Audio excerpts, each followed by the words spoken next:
Good morning সকলকে। আজকে fat loss journey day 4-এ এসে সকালে এবার চেক করি 85.60। তারপরে আমি আর ভাই চলে যাই জিমে। আজকে ছিল চেস্ট ডে, তো গিয়ে ওয়ার্ম আপ করে শুরু করে দিই মেশিন চেস্ট প্রেস দিয়ে।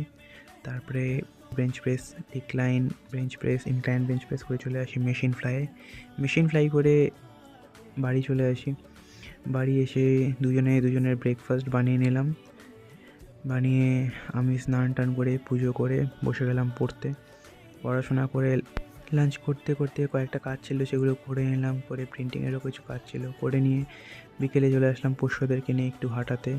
ওদেরকে হাঁটিয়ে নিয়ে নিজে চলে গেলাম হাঁটতে। হেঁটে এসে আবার বাইরের কিছু কাজ ছিল, সেগুলো কমপ্লিট করে বাড়িতে ঢুকলাম।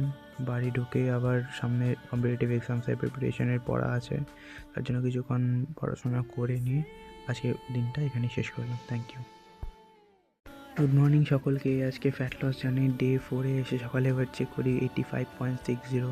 তারপরে আমি আর ভাই চলে যাই জিমে। আজকে ছিল চেস্ট ডে, তো গিয়ে ওয়ার্ম আপ করে শুরু করে দিই মেশিন চেস্ট প্রেস দিয়ে।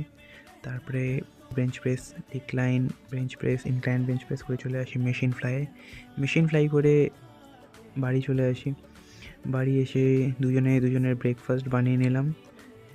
বানিয়ে আমি স্নান টান করে পুজো করে বসে গেলাম পড়াশোনা করে। লাঞ্চ করতে করতে কয়েকটা কাজ ছিল, সেগুলো করে নিলাম। করে প্রিন্টিংয়েরও কিছু কাজ ছিল করে নিয়ে বিকেলে চলে আসলাম পোষ্যদেরকে নিয়ে একটু হাঁটাতে। ওদেরকে হাঁটিয়ে নিয়ে নিজে চলে গেলাম হাঁটতে। হেঁটে এসে আবার বাইরের কিছু কাজ ছিল, সেগুলো কমপ্লিট করে বাড়িতে ঢুকলাম।